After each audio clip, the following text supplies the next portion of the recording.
Commander Zixathara stood in the center of the Great Hall, where the most powerful beings in the galaxy made their decisions. Her blue skin looked pale under the bright lights, and her 4 arms shook slightly as she faced the circle of alien delegates. She had fought in dozens of wars across 50 star systems, but nothing had ever scared her as much as what she was about to tell them. The Galactic Council chamber was huge and round, with seats rising up in circles like an ancient arena. Representatives from hundreds of different worlds sat watching her with curious eyes. Some had tentacles instead of arms, and others had scales instead of skin. But they all wanted to hear what the famous Velthari warrior had to say. Ambassador Kryn leaned forward from his seat near the front. The small green alien had always been against letting humans join their peaceful alliance. His large black eyes stared at Zixathara as he spoke in his high voice that echoed through the chamber. "Commander, you have requested this emergency meeting to discuss the human species. Many of us have worked with them for years and found them to be excellent allies. What could possibly be so urgent that you would interrupt our peace negotiations with the Outer Rim territories?" Zixathara took a deep breath, and her chest plates clicked together nervously. She had practiced this speech many times, but now that she stood here, the words felt heavy in her throat. "Honored delegates, I have served in the military for over 30 years. I have fought alongside warriors from every member species of this council. I have seen courage and I have seen cowardice. I have watched civilized beings become animals in battle, and I have seen the worst that war can bring. But nothing in all my experience prepared me for what I witnessed when I first fought beside humans." High Counselor Morden raised one of his 6 arms to signal for silence as murmurs started spreading through the crowd. The ancient being had lived for over 300 years, and his voice carried the weight of all that experience. "Please continue, Commander. We are listening." Zixathara closed her eyes for a moment and remembered that first day 15 years ago when everything changed. When she opened them again, her voice was steady but quiet. It was during the border skirmishes in Sector 7. The mining colonies there had been attacked by raiders for months, and our regular forces could not stop them. The raiders knew our tactics too well, and they always seemed to be one step ahead. Command decided to hire human mercenaries as consultants. She paused and looked around the chamber at all the faces watching her. Some looked interested and others looked bored, but none of them understood yet what she was trying to tell them. Their leader was a man named Captain Jake Murphy. He was not very tall, and his brown hair was starting to turn gray. He wore simple clothes and carried basic weapons. When I first met him, I thought the humans had sent us their weakest warrior as some kind of insult. A few delegates laughed at this, and Zixathara waited for them to quiet down before continuing. Captain Murphy asked to observe our training exercises. He said he wanted to understand how we fought so his people could support us better. I thought this was reasonable, so I showed him our combat formations and our standard battle tactics. He watched everything very carefully and asked many questions. Her voice began to change now, becoming harder and more serious. The questions he asked were not what I expected. He did not ask about our weapons or our equipment. Instead, he wanted to know why we chose certain formations over others. He asked about our decision-making process during battle. He wanted to understand how we communicated with each other when things went wrong. At the time, I thought he was just being thorough. Ambassador Kryn shifted in his seat, looking confused. "Commander, I do not understand why this troubles you. Allies should understand each other's capabilities to work together effectively." Zixathara looked directly at the small green alien, and her eyes held a fear that made him lean back in his chair. "That is what I thought too, Ambassador. I believed Captain Murphy was trying to learn how to help us fight better. I was completely wrong. He was not learning how to support our tactics. He was learning how to defeat them."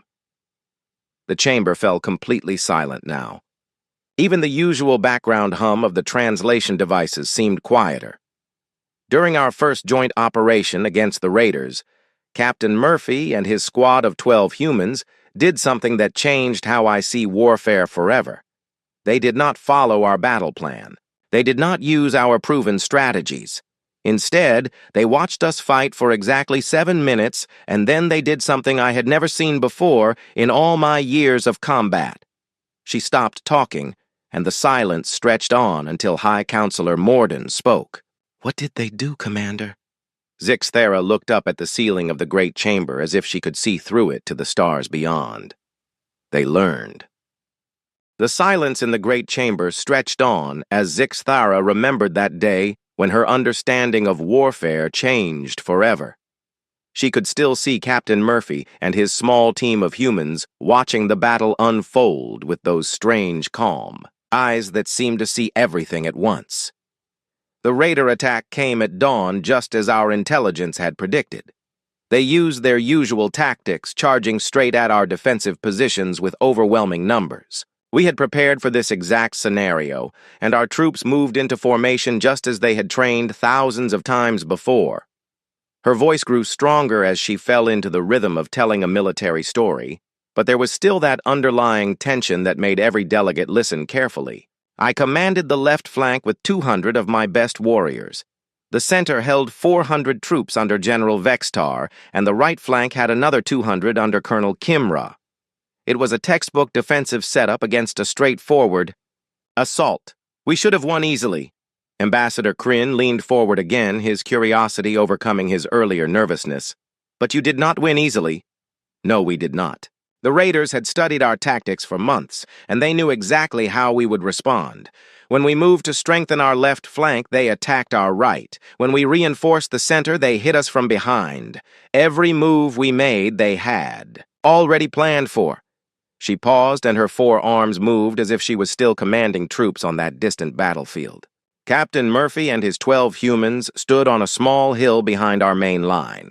I thought they were there to observe and maybe provide support fire if needed. But as our battle plan began to fall apart, I saw something that made no sense to me at the time. The chamber was completely quiet now, except for the soft sounds of hundreds of different species breathing and shifting in their seats. The humans were not watching the battle the way soldiers normally do. They were not looking at the enemy positions or counting enemy numbers or checking their weapons. Instead, they were watching us. They watched how we moved when we got scared. They watched how we communicated when our plans failed. They watched how we made decisions when everything went wrong. High Counselor Morden spoke in his ancient voice that carried across the chamber without effort. They were studying your reactions under stress. Yes, but it was more than that. After exactly 7 minutes of watching our forces get pushed back, Captain Murphy spoke into his radio. I heard him say just 4 words. "Begin Adaptive Protocol 7. Zixthera stopped talking and looked around the chamber at all the different species represented there. Peaceful traders and diplomats and scientists, who had never seen real combat. What happened next violated every principle of military doctrine I had ever learned. The 12 humans split into 4 groups of 3. They did not follow any formation I recognized. They did not move toward any strategic position. They did not try to reinforce our weakest points.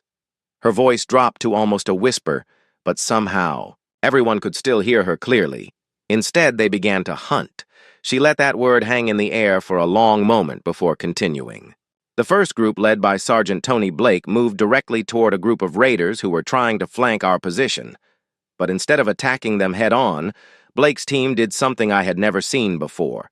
They let the raiders see them, and then they ran away. Several delegates made sounds of confusion or disapproval, but Zixthera held up one hand to quiet them. The raiders thought they were chasing 3 cowards.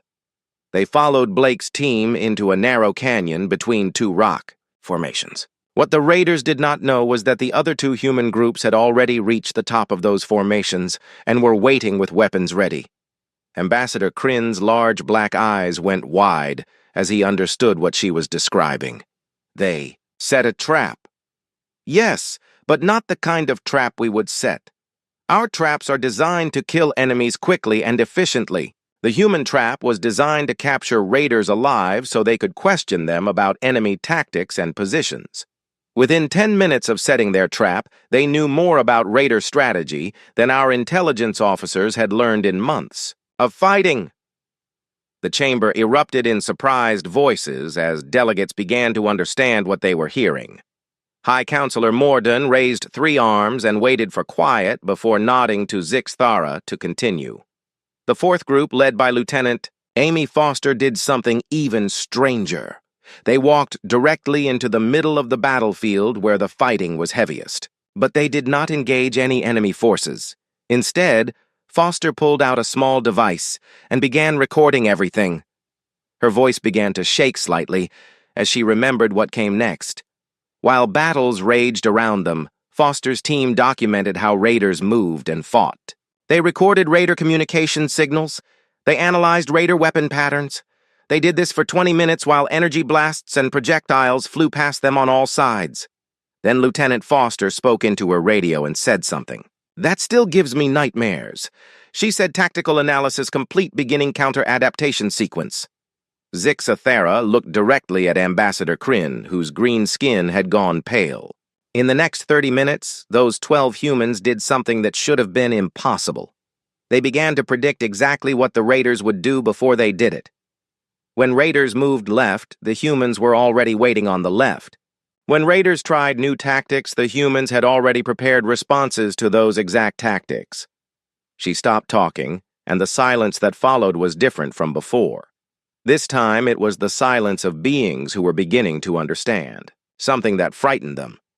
The battle was over in 2 hours. We won a complete victory with minimal casualties. The raiders who survived were so confused and demoralized that most of them surrendered rather than risk facing the humans again. High Counselor Morden spoke in a voice that seemed older than before. "And this was your first experience fighting alongside humans?" "Yes. And that night, as we celebrated our victory, I asked Captain Murphy how his team had learned to fight raiders so effectively in just a few hours when my forces had been struggling against them for months." She paused, and when she spoke again, her voice was barely above a whisper. He smiled at me with those calm human eyes and said something I will never forget. He said, "Commander, we did not learn to fight raiders. We learned to fight like you." The delegates in the great chamber sat in stunned silence as they processed what Zixthara had just told them.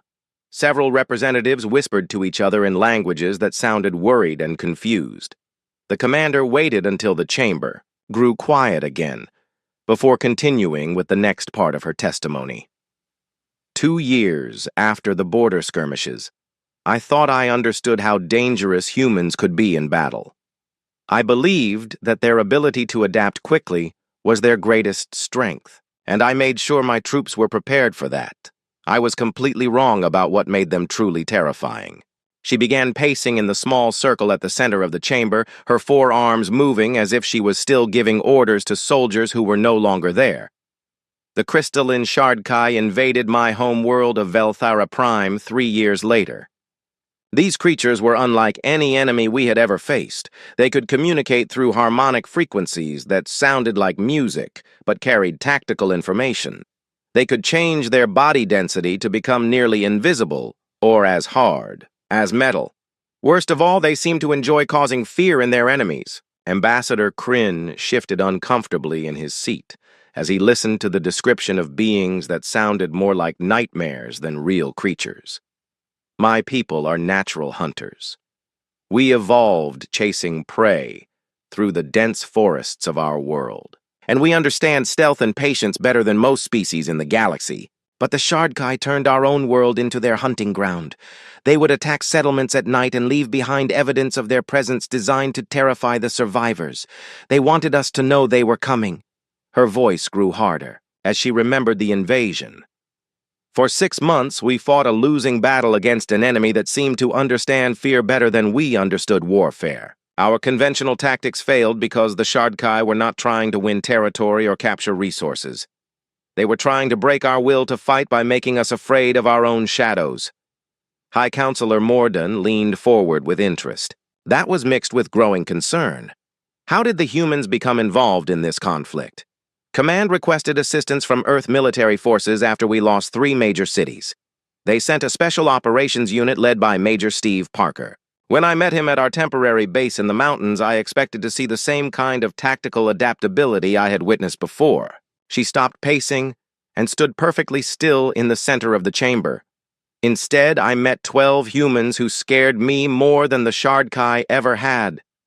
The translation devices throughout the chamber hummed quietly as delegates from dozens of species processed this statement.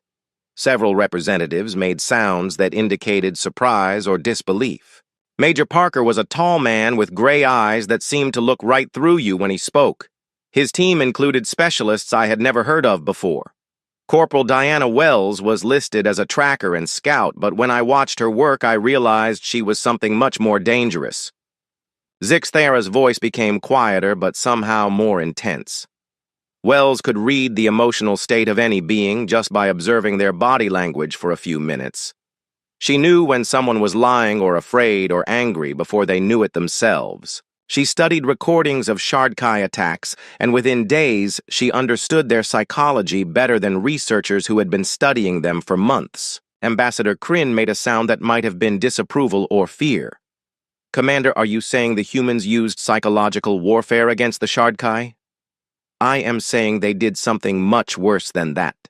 They turned the Shardkai's own tactics against them, but they did it in ways that no civilized species would ever consider.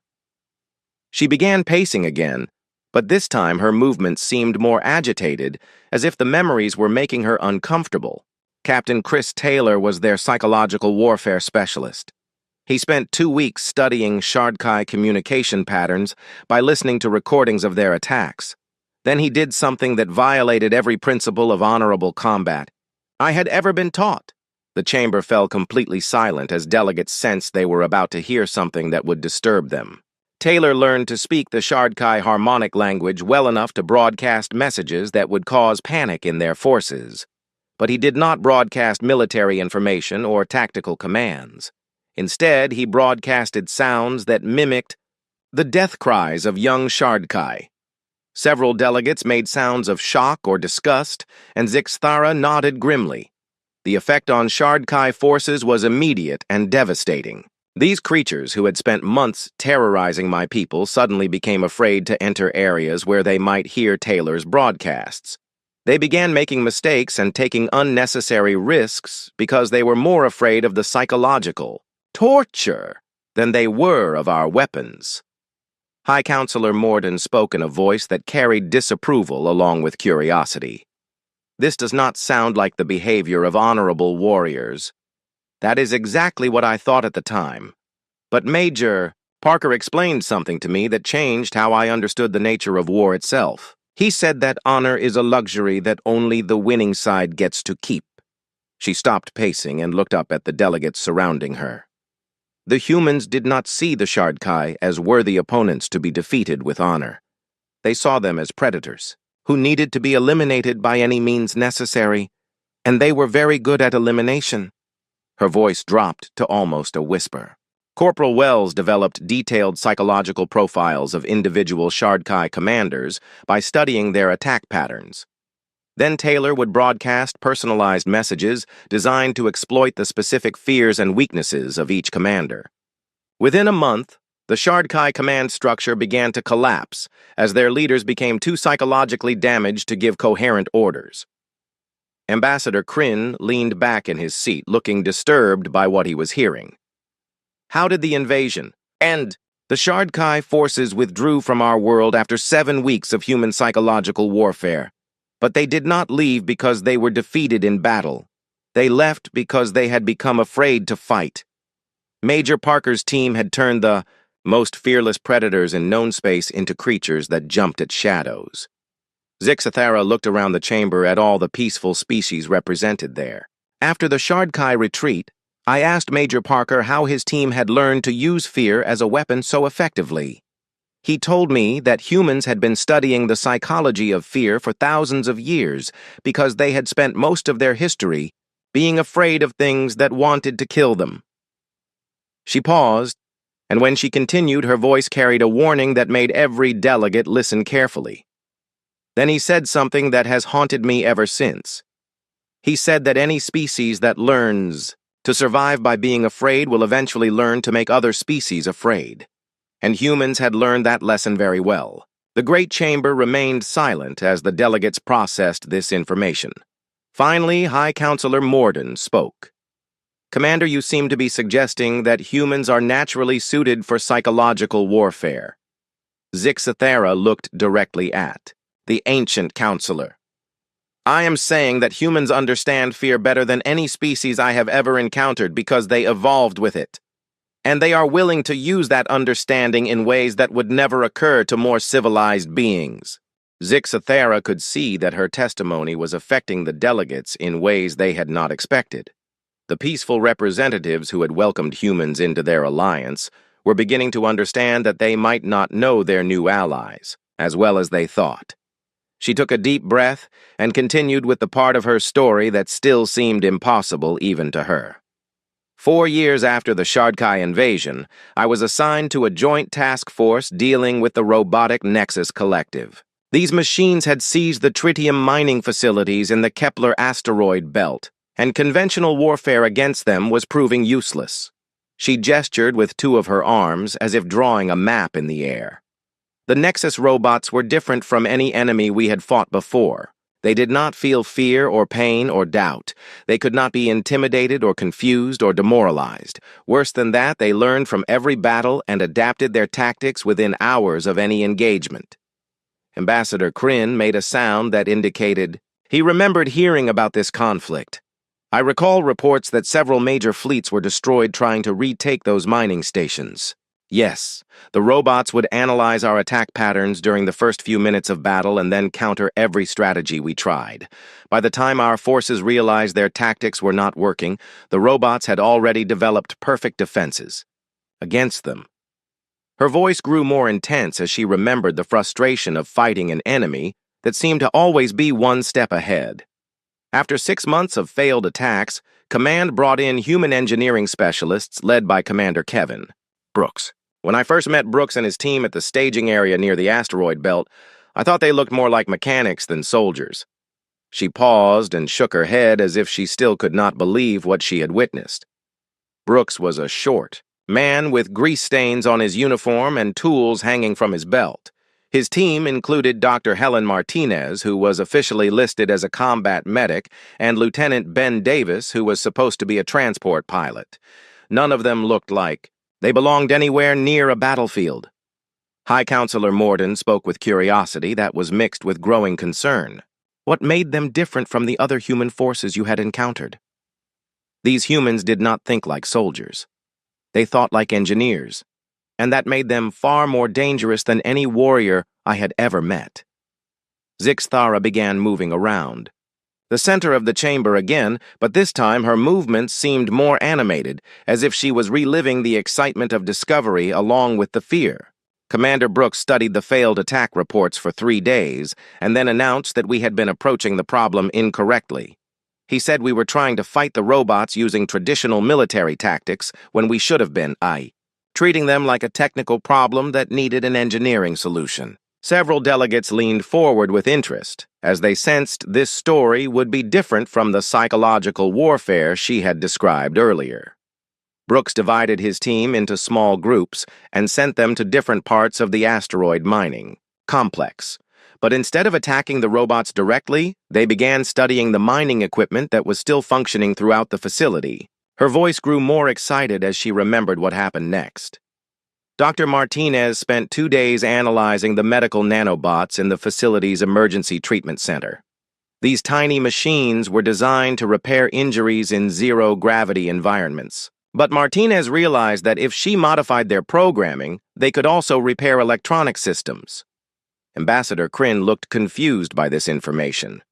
"Commander, I do not understand how medical equipment could be useful against military robots." Neither did I until I watched Dr. Martinez release millions of modified nanobots into the facility's ventilation system. Within hours, these microscopic machines had infected every robot in the complex. But instead of repairing their systems, the nanobots began introducing small, random errors into their programming.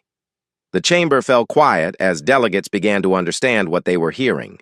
The robots could still function and fight, but they could no longer learn or adapt because Their learning systems were being constantly disrupted by nanobots that looked like helpful repair programs. For the first time in months, we were fighting robots that could not get smarter during battle.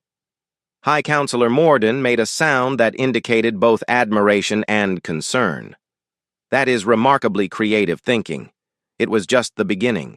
While Dr. Martinez was sabotaging the robot learning systems, Lieutenant Davis was turning the asteroid mining equipment into weapons. He used the ore processing plants to manufacture kinetic projectiles, and he reprogrammed the cargo transport systems to deliver them at high velocity. Zixthara's forearms moved as she described the improvised weapons. Davis turned mining lasers into ship-killing beam weapons by focusing their output through modified focusing crystals. He used the facility's artificial gravity generators to create gravitational anomalies that could crush robot formations. Most impressive of all, he figured out how to turn the asteroids themselves into guided missiles. The delegates sat in stunned silence as they processed this information. But Commander Brooks did something that impressed me even more than the technical innovations his team had created. He realized that the robots were using the facility's own computer networks to coordinate their defenses. So he did not try to break into their systems or shut them down. She paused dramatically before continuing. Instead, he began feeding them false information through their own networks. Brooks convinced the robots that their primary mission was not to defend the mining facility, but to optimize its efficiency.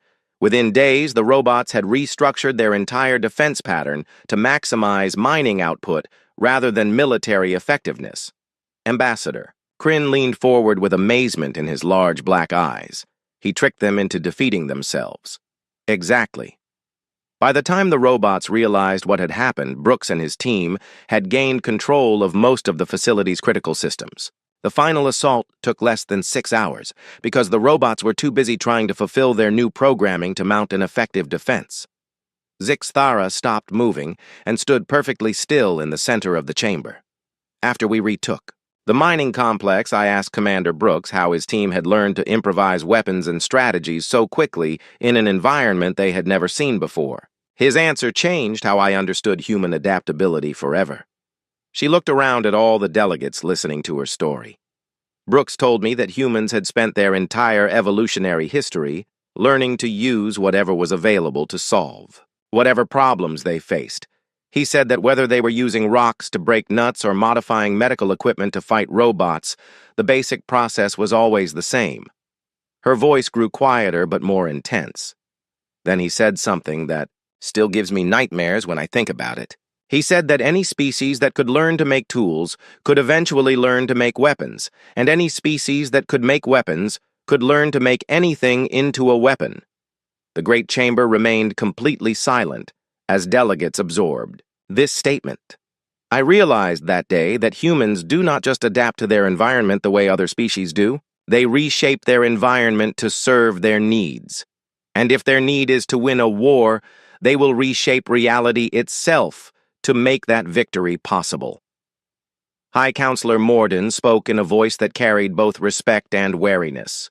Commander Yu seemed to be describing humans as uniquely dangerous because of their creativity. Zixthara looked directly at the ancient counselor. I am describing humans as the only species I have ever encountered that treats the impossible as merely inconvenient.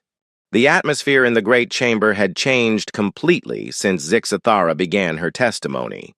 What had started as curiosity about human military capabilities had become something much more serious. Delegates who had been comfortable with their human allies were now shifting uncomfortably in their seats as they began to understand what she was really telling them. The incident that made me request immediate transfer away from any operation involving humans happened 3 years ago during the Siege of New Harmony. This was supposed to be the kind of conflict that would demonstrate the best qualities of our galactic alliance. Her voice carried a weight of sadness that had not been present in her earlier descriptions of battles and tactical innovations.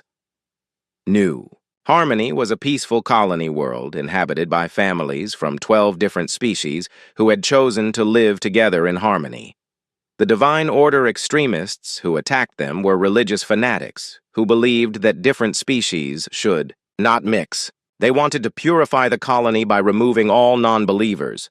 Ambassador Kryn made a sound of disgust that translated clearly across species barriers.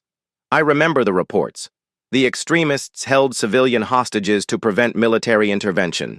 Exactly. For 6 months, our combined fleet forces tried to end the siege without harming the innocent families trapped in the colony cities. We used precision strikes and careful negotiations and surgical rescue operations.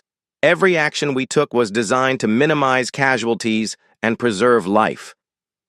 Zixthara's forearms moved as if she was still commanding troops in that distant conflict. We made progress slowly and carefully. We rescued small groups of hostages when we could, and we gradually reduced the territory controlled by the extremists. It was difficult and frustrating work, but we were succeeding while maintaining our principles about protecting innocent life. Her voice began to change, becoming harder and more troubled. Then General Paul Rogers arrived with a full human expeditionary force. When I met him at the Fleet Command Center, I expected to see the same kind of tactical adaptability and technical innovation I had witnessed in previous conflicts with human forces. She stopped speaking for a moment, and the silence stretched on until High Counselor Morden prompted her to continue. "What did you see instead, Commander?" "I saw something that made me understand that humans had capabilities I had never imagined, and that those capabilities terrified me more than any enemy I had ever faced." The delegates throughout the chamber leaned forward as they sensed this part of her story would be different from what had come before.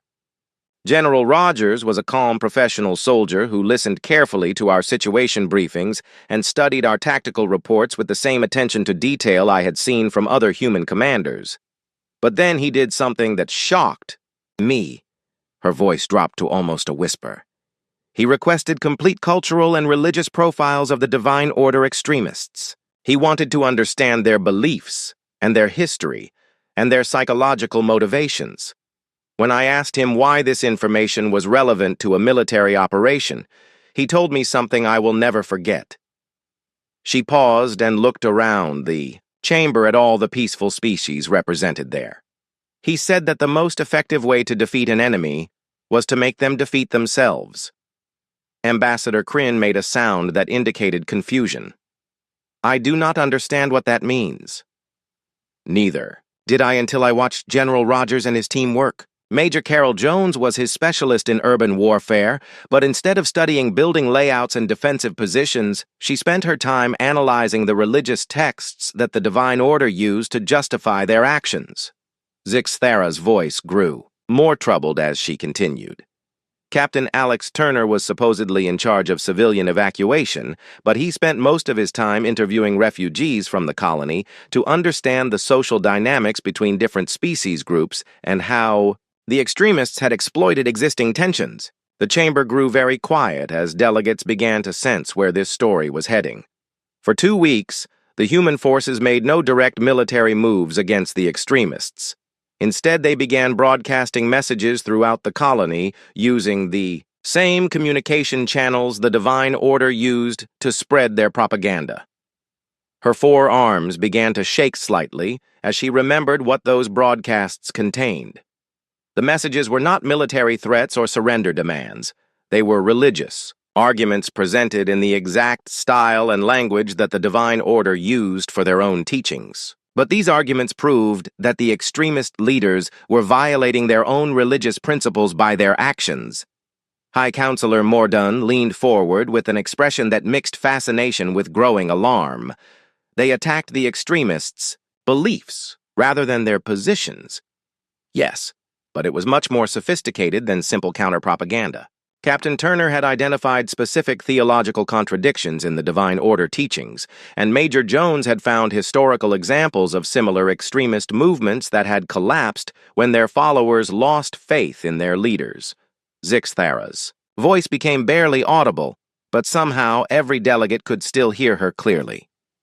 Within 10 days of the human broadcasts, the Divine Order extremists began fighting among themselves. Small groups started surrendering because they had become convinced that their leaders were false prophets. Other groups turned against their commanders because they believed those commanders had been corrupted by contact with alien influences. The chamber remained completely silent as delegates absorbed what they were hearing. The siege ended in 12 days without a single shot being fired by human forces. The extremist movement collapsed completely as different factions accused each other of heresy and betrayal. Most of the hostages were released by extremists who had become convinced that holding them was a sin against their own religious beliefs. Ambassador. Kryn spoke in a voice that carried both amazement and horror. They destroyed the enemy movement by turning it against itself. Yes. And when I asked General Rogers how his team had learned to manipulate religious beliefs so effectively, he told me that humans had been fighting wars over ideas for their entire recorded history. He said they understood how to attack concepts and beliefs with the same precision other species use to attack military targets. Her voice grew stronger, but also more frightened. Then Rogers said something that made me realize I had been completely wrong about what made humans dangerous in warfare. He said that any species that learned to fight wars over ideas would eventually learn to fight the idea of war itself. The great chamber fell into a silence so complete that the only sound was the quiet hum of life support systems and translation devices. I understood then that humans do not just adapt to their enemies or innovate solutions to tactical problems. They study the fundamental nature of conflict itself, and they find ways to end wars by eliminating the reasons those wars exist in the first place. High Counselor Morden spoke in his ancient voice that now carried a note of wariness. And this realization troubled you. Zixathara looked directly at him, and her eyes held a fear that made the old counselor lean back in his seat. It terrified me because I realized that a species capable of ending wars by destroying ideas could just as easily start wars by creating new ideas. And I began to wonder what ideas humans might create if they ever decided the galaxy needed their protection more than their friendship. The great chamber of the Galactic Council had never been so quiet during an active session. Hundreds of delegates from across the galaxy sat in stunned silence as they processed everything Zixathara had told them about their human allies. The blue-skinned warrior stood in the center of the chamber looking exhausted but determined to finish her testimony. Honored delegates, I have told you about human adaptability in battle and their ability to innovate impossible solutions, and their mastery of psychological warfare and their talent for destroying ideas themselves. But none of these things are what truly frightens me about our alliance with humanity. Ambassador Kryn leaned forward with his large black eyes fixed on her face. Commander, what could be more concerning than what you have already described? Zixathara looked around the chamber at all the peaceful species who had welcomed humans into their alliance, and her voice carried a sadness that made several delegates shift uncomfortably in their seats. What terrifies me is that in every single conflict I have described, the humans were not just fighting our enemies, they were studying us. The silence that followed this statement was different from the earlier pauses in her testimony. This silence carried an undertone of fear as delegates began to understand what she was implying. During the border skirmishes, Captain Jake Murphy and his team spent weeks learning our tactical doctrines and our decision-making processes and our weaknesses under pressure. When I asked him about this later, he told me it was standard procedure for human forces to analyze their allies as thoroughly as they analyze their enemies. High Counselor Morden spoke in his ancient voice that now carried a note of growing alarm.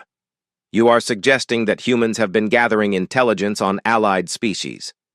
I am telling you that human military databases now contain detailed profiles of every species in this alliance.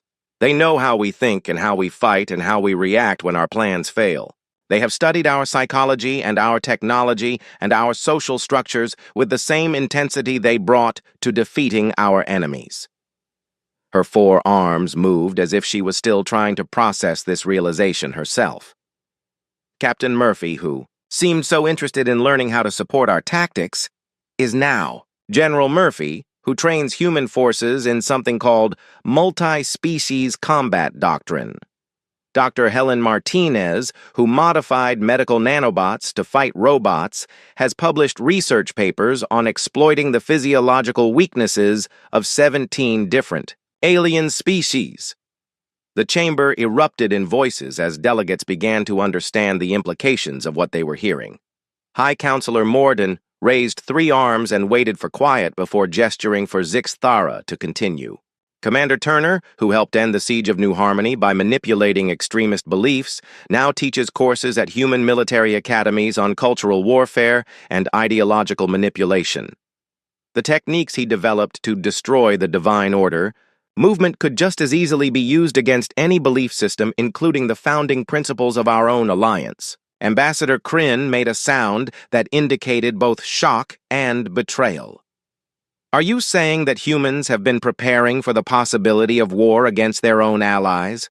I am saying that humans prepare for every possibility, including ones that would never occur to more trusting species. They have developed specific strategies for fighting every member species of this council, not because they intend to use those strategies, but because they believe that being unprepared for any scenario is the same as accepting defeat. Her voice grew stronger as she moved toward the conclusion of her testimony. 3 months ago, I requested access to human military archives to research tactics for dealing with a potential Shardkai resurgence. What I found in those archives changed my understanding of humanity forever. She paused and looked directly at High Counselor Morden. The humans have war plans for conquering every major civilization in the galaxy. They have detailed studies of our military capabilities and economic vulnerabilities and political structures. They know exactly how long it would take to defeat each of our fleets and occupy each of our worlds. The chamber fell completely silent, except for the sound of hundreds of different species breathing in patterns that indicated fear or shock or disbelief. But that is not what made me request this emergency session. What made me demand this hearing was a document I found buried deep in those archives. It was titled Galactic Stability Through Human Oversight, and it outlined a theoretical scenario where humanity gradually assumes protective control over all member species of our alliance. Several delegates made sounds that clearly indicated alarm, and High Counselor Morden leaned forward with an expression of intense concern. Commander, are you suggesting that humans are planning to conquer the galaxy? No. I am suggesting something much more frightening than that. I am suggesting that humans are planning to save the galaxy, whether we want them to or not. She began pacing around the center of the chamber again, but this time her movements seemed urgent rather than contemplative. The document described how human forces could gradually take responsibility for protecting member worlds from external threats and maintaining peace between different species and ensuring that trade routes remained secure and that resources were distributed fairly. Her voice grew quieter but somehow more intense. It described a galaxy where humans made all the important decisions because they were the only species capable of making those decisions correctly. A galaxy where every other species lived under human protection because humans had convinced themselves that we needed their guidance to survive. Ambassador Kryn spoke in a voice that trembled with growing fear. And you believe this document represents actual human intentions? I believe this document represents how humans think about problems. They do not just plan to win wars. They plan to prevent wars by eliminating the conditions that cause them. And if they decide that the best way to prevent galactic war is to ensure human control over galactic affairs, then they will pursue that goal with the same determination they brought to every conflict I have described. Zixthara stopped pacing and stood perfectly still in the center of the chamber. Honored delegates, we celebrate humans as our greatest allies, and we are right to do so. They have helped us win battles we could not have won alone, and they have solved problems we could not have solved ourselves. But we make a terrible mistake if we think that their friendship means they consider us their equals.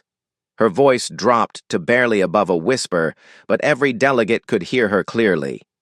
Humans do not see us as partners in an alliance of equals. They see us as species that need protection from threats we cannot handle ourselves.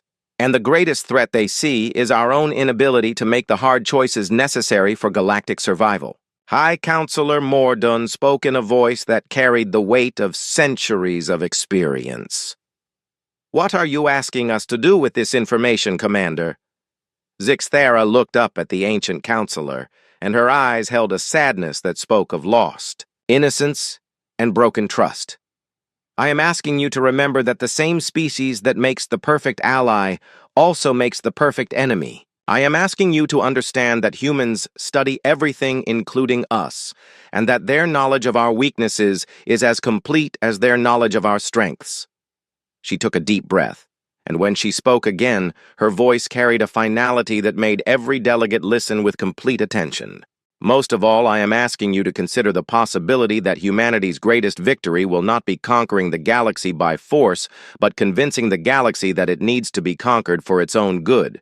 And by the time we realize what has happened, it will be far too late to resist, because they will know everything about us, and we will know nothing about them except what they have chosen to show us. The great chamber remained silent as delegates absorbed the full implications of her warning.